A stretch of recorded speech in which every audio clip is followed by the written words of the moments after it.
So Tom, we're going to get straight into it. Okay. Tell us a wee bit about yourself, where you're from, who you are, and what got you into counselling. Right. Originally from Carrick, born and bred. Started coming here as a teenager. Helped build the church physically as well. Yeah. Then went to England. Worked in the financial sector in London. Felt ill. Ended up being diagnosed with MS. And couldn't do what I did do, so I looked for something to do. And I always felt it was good to try and help people. So I decided to qualify as a psychotherapist, as you do. So after 4 years I did that, and now I spend a lot of time doing a clinical lead for the MS Society on their therapy, and also I am used by a number of churches to see people as well. So today we're talking about, we've kind of called the topic Mind Your Head, Faith and Mental Health. What we propose with mental health is it's a phrase that's used in loads of different arenas, different places, in health care, in schools, in the professional setting. There's loads of different ways it's used. So how would you, Tom, define mental health, especially for a conversation today? Okay, I'm going to give you the official definition, okay?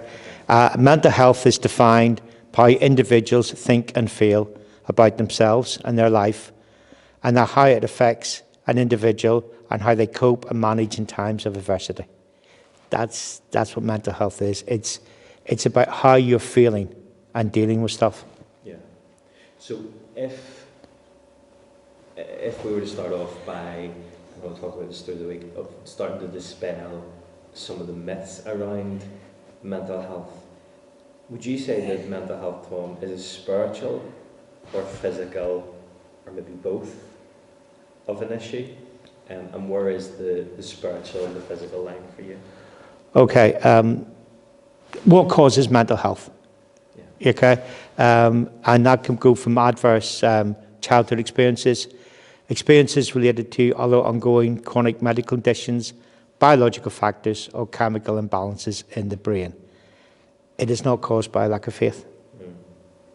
It has never been caused by a lack of faith, and will never be caused by a lack of faith. Christians have mental health issues. Yeah. End of. It's as simple as that. The church, maybe in the past, looked upon it as a lack of faith. I think, and I hope nobody looks upon my MS as a lack of faith.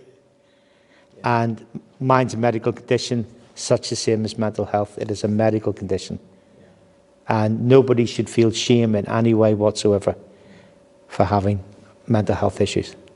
I remember the way, one time, Tom, you described it was, well, if, like, your brain is an organ, in many respects, like any other organ, so if your liver can go wrong, or your heart can go wrong, nobody puts that down to a lack of, like, spiritual emphasis or spiritual strength, but your brain is an organ that can go wrong as well, can't it? Well, yeah, and what happens is, when my body goes wrong with my MS, the church prays for me.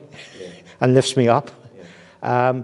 If my chemically imbalanced brain has an organ, has problems, we're slightly embarrassed to tell the church. We're slightly embarrassed to tell other Christians that's how we feel. And that's when we need the most. That's when we need the fellowship and God the most. And that's how we need to deal with it, the same as we would deal with any other medical condition.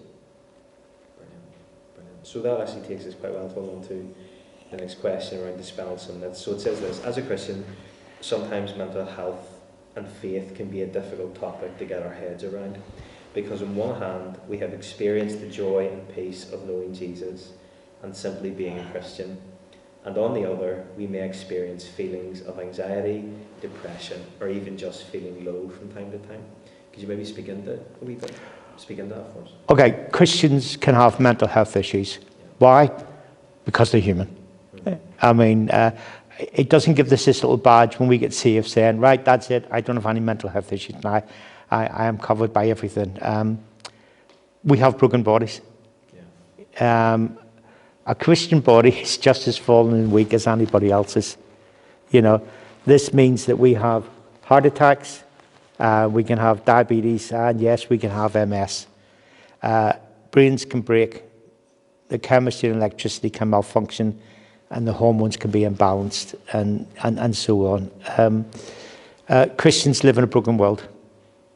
We're not shielded from the effects of living in a fallen world. We have accidents, we're abused, we are wronged, we're lied about, people hurt us sometimes intentionally, sometimes unintentionally. We see and hear sad and painful events. Our families break up, trauma, functionality of the brain and other body systems that are related to how we feel and think. You know, we need to remember that that's where we are. Christians get stressed. We are designed to function for small amounts of time under high stress, not long time.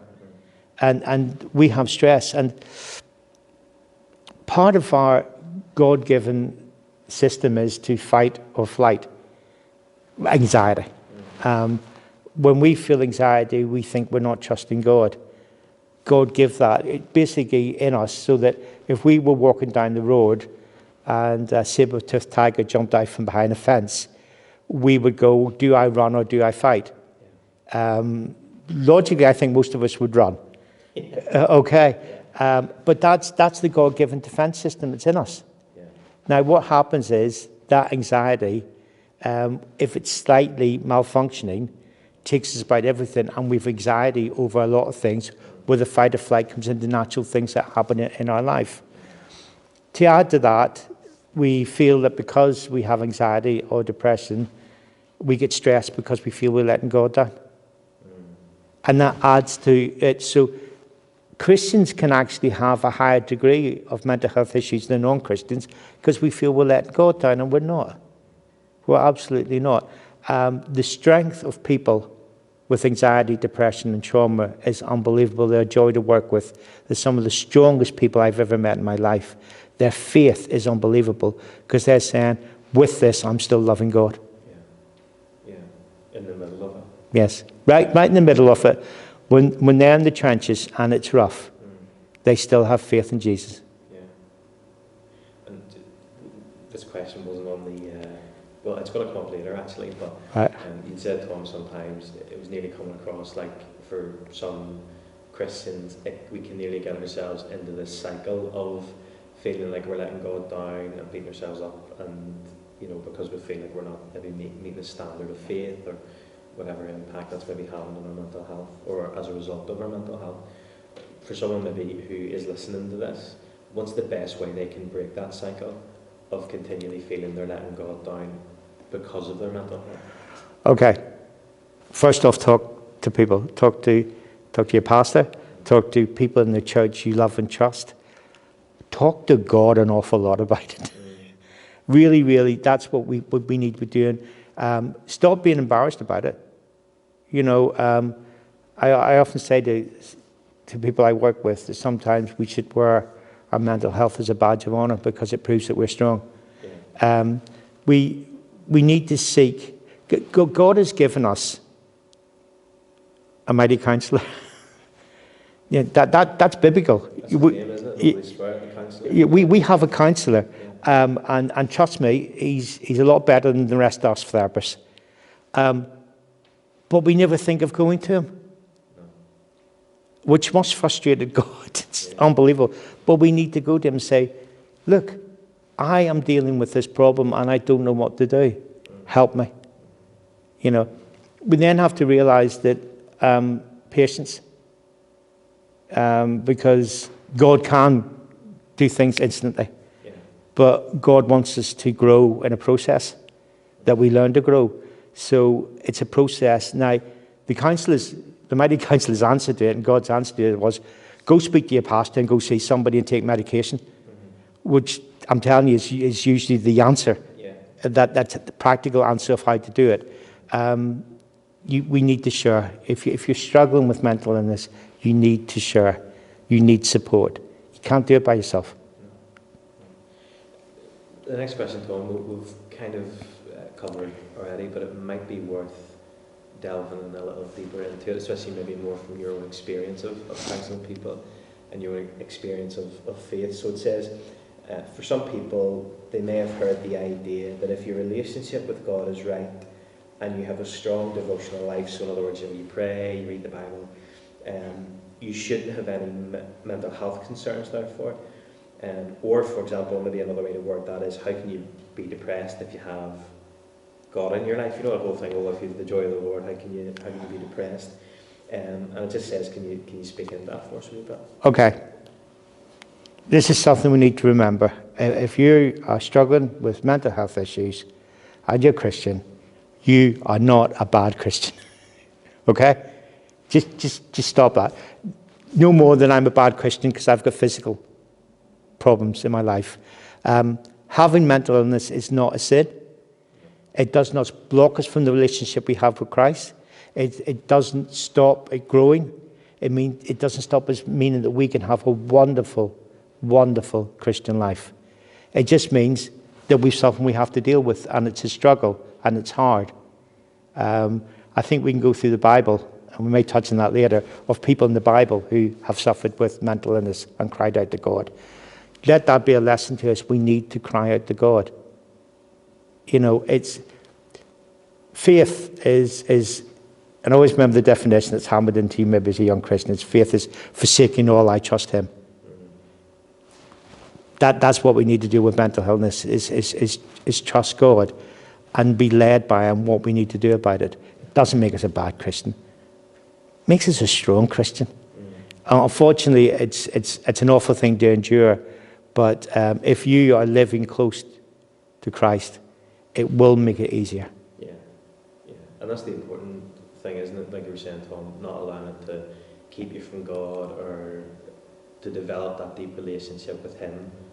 If anything, it can actually make it stronger and increase your sense of trust. Yeah, I mean, if I'm trusting Him and I feel a wee bit stronger, I'm going to feel better about my relationship with Christ. Yeah. And as therapists, we look for small wins with people. Yeah. When somebody comes sees me, I say, hopefully we'll be able to improve your living with mental health by 1%. Because that's the goal, improve it by 1%, and that's noticeable. Now I'm greedy and want 2, 3, 4, and 5, and 6%. But that's what we need to do when we're dealing with our mental health and we're going to God. We go, God, help me, and be specific. I firmly believe that God likes specifics rather than, Lord, help me. It's, Lord, help me with. Lord, help me with, and I may have a shopping list, and we may have to do them one at a time, but Lord, help me with the anxiety to deal with people. Help me with the depression I feel when I feel I letting you down as a Christian in my mental health. Help me with the anxiety of walking into church. Be specific in it. You know, let God shine in helping you with it. Yeah.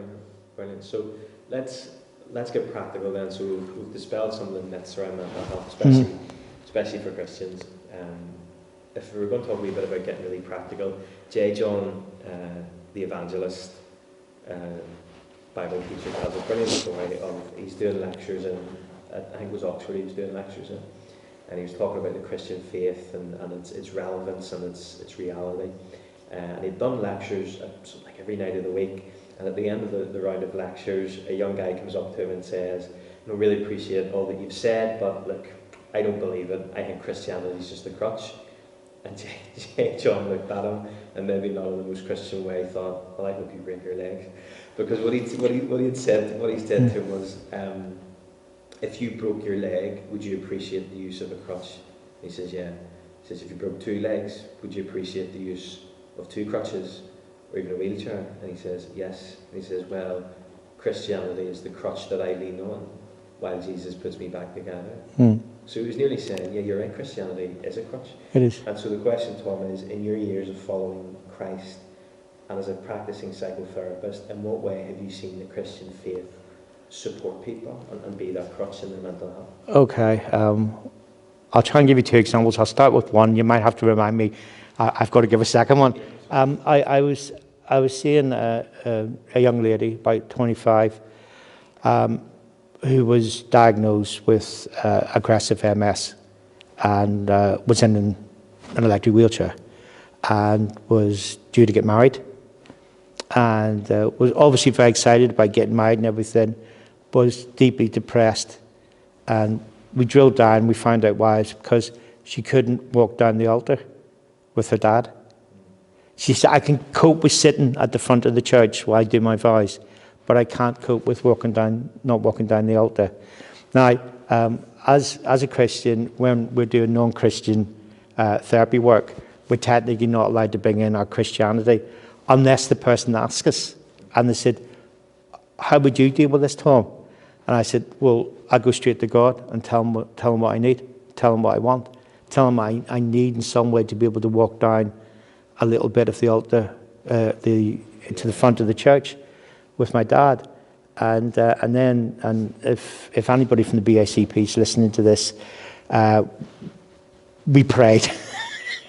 And we prayed, and we were very specific, and we prayed that she was able to walk 10 metres with her dad to the front of the church and then have a wheelchair there.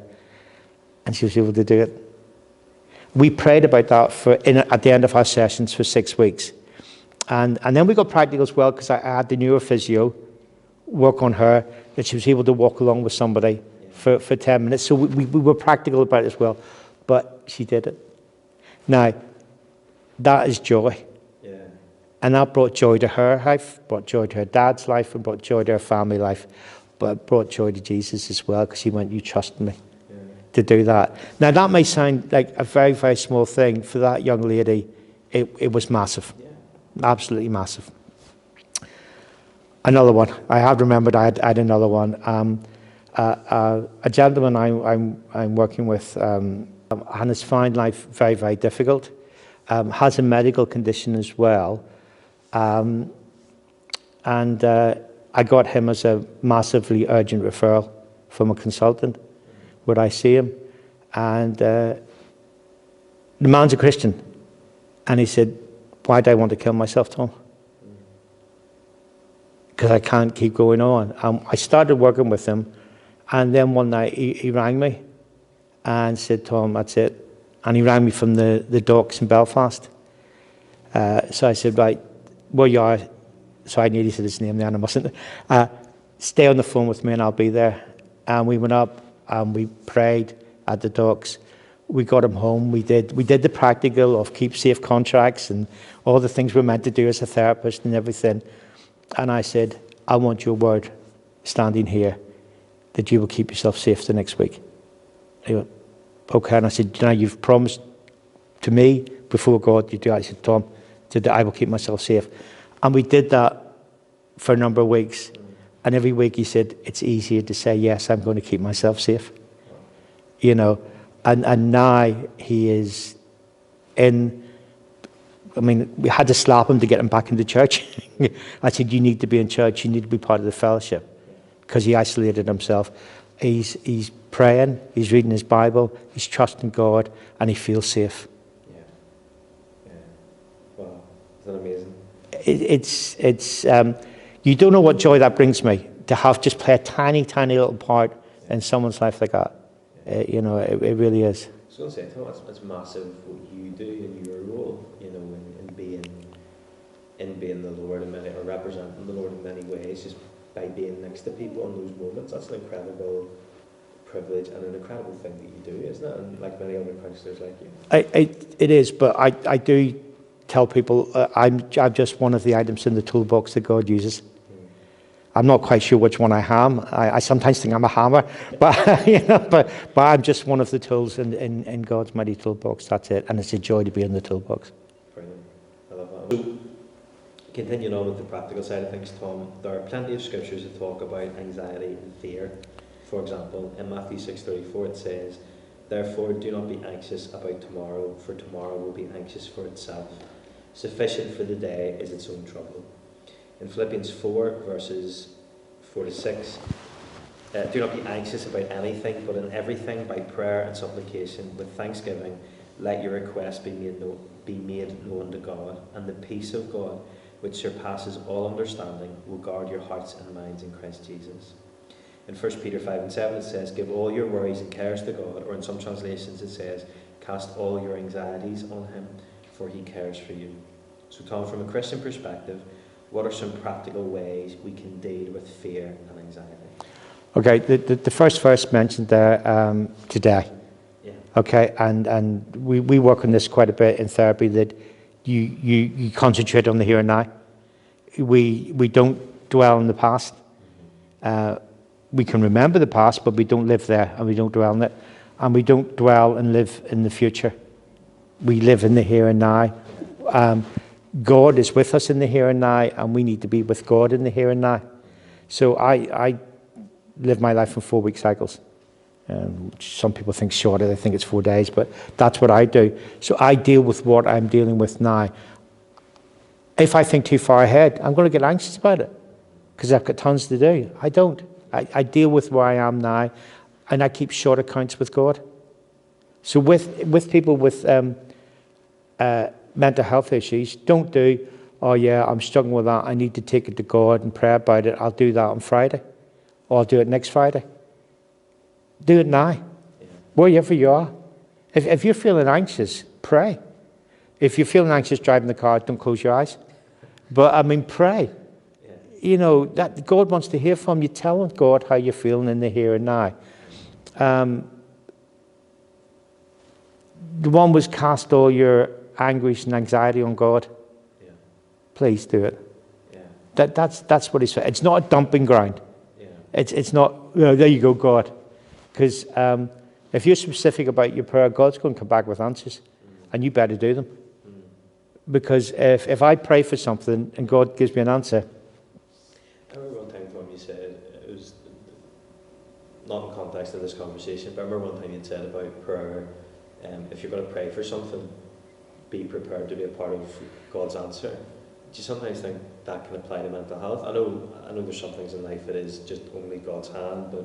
Yeah, but I mean, I work in a theory, and it's up to you whether you think this is theologically correct or not, that if I'm going to pray for something, the first thing I do is go, how can I be part of the answer? Yeah.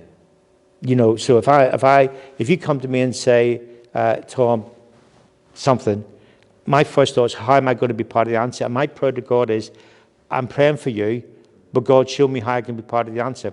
Now, that might be the most simplest little thing in the world, or maybe big. Yeah. Okay? When I pray for myself, I work the same theory. If I pray for something for myself, I said, God, show me how I'm going to be part of the answer as well. This isn't tag, you're it, God. It's tag, we're it. Yeah. And if I'm going to pray for somebody for their mental health, I'm not going to sit there and say, Lord, I beseech you to, you know, put your hand upon your humble servant and heal them and help them deal with this anxiety and depression. No. I'll pray real prayers, and I'll turn around, be specific, and then I'll say to myself and to God, how can I help this person? Yeah. I'll be part of the answer. Yeah, brilliant. So, Tom, what are some practical, we might say, coping mechanisms for when things like fear and anxiety, and maybe just generally feeling low, kind of come around? What are some things we can do practically? Okay, but breathing exercises are really good for when anxiety hits you and hits you really hard. Counting numbers 1 to 100 backwards, you know, saying the alphabet backwards is what you're doing. You're diverting your brain away from that anxiety. When we have depression as well, I mean, we can do things like, and it sounds silly, like go for a walk, but I put a caveat on that. I said I go for a walk with God. Yeah. You know, I can sit down and watch something to relax with God. Yeah. You know, we have been given wonderful tools with the Bible and prayer. If I want to distract how I'm feeling, pick up the Bible and read it and talk to God and let God talk to you. But again, when you're talking to God, be specific and be willing to be open to be part of the answer. But take time with God. Don't go, oh God, can you deal with this in the future? Deal with it in the here and now, today. Yeah. And it's interesting, isn't it? Things like, because it could be easy to look at things like that, Tom, and say, you know, if you've particularly bad anxiety or a very difficult season of depression, it can be easy to maybe dismiss those things as Christians of walking or you know, going and running a message or an errand, doing the breathing techniques, whatever it may be. We go, oh, that's pop psychology, we don't need that. But actually, you know, we were talking this through the week, Proverbs 3, 5 and 6, trust in the Lord with all of your heart, do not lean in your own understanding, in all your ways acknowledge Him, and He will make your path straight. But what better way to trust God than to just go, I'm not going to worry about that, actually I'm going to go to Tesco instead and get out and be That's trusting God. That what you're saying is, God, I'm struggling to deal with this. Give me something to do to help me. Yeah, absolutely. Trust me, if you ask God to give you something to do, He will give you something to do. Yeah. Because it is really like, instead of ruminating in the house about whatever's going on in life, surely, Tom, it's a step of trusting in God and say, I'm going to leave that with Him. I'm going for a walk here. Yeah. And remember fellowship. Yes. Oh, please remember fellowship. Yeah. Being with other people really, really helps anxiety, depression, and mental health issues. Being with the right people helps. Surround yourself by people that are loving, kind, strong faith. Yeah. You don't have to sit down and say, I'm having a really awful day. Or put your hands on me and pray for me. You can just sit there and just listen to them talk about anything. Just be with them. Yeah, be with people. Yeah. Absolutely. So that actually takes us into the next question, Tom, which is kind of the last on our key practical thing, is how do we be, just in general life, even if we feel like our mental health is in a good place, how can we be proactive in having a healthy mental health? Mental health is the same as physical health. If you don't work on it, they both fail. Okay? You go on TV today, there will be tons of things on how to improve your physical health. There'll be adverts of things to do. There's very, very little about how to improve your mental health. Yeah. So we need to actually think about what we're going to do. Plan. Think, if I do that, is that going to have an adverse effect on my mental health? Yeah. There's the 4 A's of it, and if I can remember these, I win a prize. Is avoid, accept, alter, and adapt, and use that for everything. There's certain things we need to avoid because they're not going to be good for us. They're going to badly affect our mental health. Avoid them. There's certain things we have to accept because they're going to happen, and we need to do it. There's tons of things we can alter and adapt. Yeah. Take the 4 A's to God. God, I'm struggling with this situation. Which of the 4 A's do I need to do with this? Yeah. Do I need to avoid? Do I need to accept? Do I need to alter or adapt? And that's what we can do. And now I can't remember what you asked me. So that's great. No, it was proactive ways to have healthy mental health. But I think you've answered it well, Tom. And in many ways, I suppose the things kind of that you raised there about how to counteract when we feel like our mental health is maybe in a more difficult place are the same things we can do to make sure that it is in a good place. Like you said, physical exercise, being with people, and all those practical daily things. Also, and I don't know if I'm going to go into the next question here, but the fellowship of the church needs to be proactive as well. Go for it. And how do we help? Say what you see. Yeah. Be honest with the person. If you see somebody struggling, say what you see. Be honest with them. Yeah. Show that you care. Yeah. Give the person time. Give them empathy. Never show sympathy or pity, but give them empathy. Hear them out. Yeah. Be a good listener. Let them talk and express themselves. It's not about me. It's about them. Know the role. Know your role. You're not there to fix them. You're there to support them. Yeah. And if you're supporting somebody, also check in with your mental health as well. Connect to help. Learn to access professional and community services so you can turn around to somebody and say, I think this might help as well. Yeah. Pray. Pray for the person. Ask them what they need prayer for. They know what they're struggling with. You don't. Ask God to show you what you can do to be part of the answer as well. Now, if we take that and we go alongside people, that person's mental health will improve. Yeah. It's the old, isn't it? Be Christ-like in the community. Yeah. That's just being Christ-like. Absolutely. Absolutely. A couple of quick fire questions kind of off the back of that. Okay. Is again, they're practical but quick fire. So at what point should we seek help as individuals? When do we know that these struggles and feelings are not something we should be living or dealing with on our own? And who should we go to at that time? Is it a GP? Is it a pastor or a counsellor? What would be our first protocol? Okay, I think everybody should check in with the mental health daily and go, how am I doing? And for goodness sake, be honest with yourself. Yeah. Don't hang, yeah, I'm doing fine, and lie. So if you're keeping a track of how you're doing every day, score yourself 1 to 10. You know, and everybody's scoring different. If you notice in a dip, that's when you need to start thinking about what am I doing? Yeah. Do I need to see somebody? Do I need some pastor? Do I need to see my doctor? Do I need to talk with people that I trust? Good Christian people that I trust. Listen, I'm feeling like that. I guess what do you think? You know, be open about how you feel. Be open about how you feel. Listen, how many times have people walked up to you and said, God, I've got the flu? They're quite happy to express that.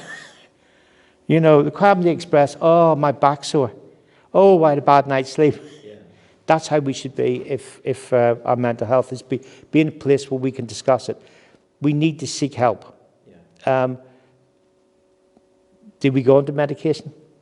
Well, yeah. Well, that was the next question. So Yeah. we've read that often if medication is something you take for a certain amount of time, you can end up depending on it. Is there a point, especially from a Christian point of view, where we have to ask, you know, do we take medication?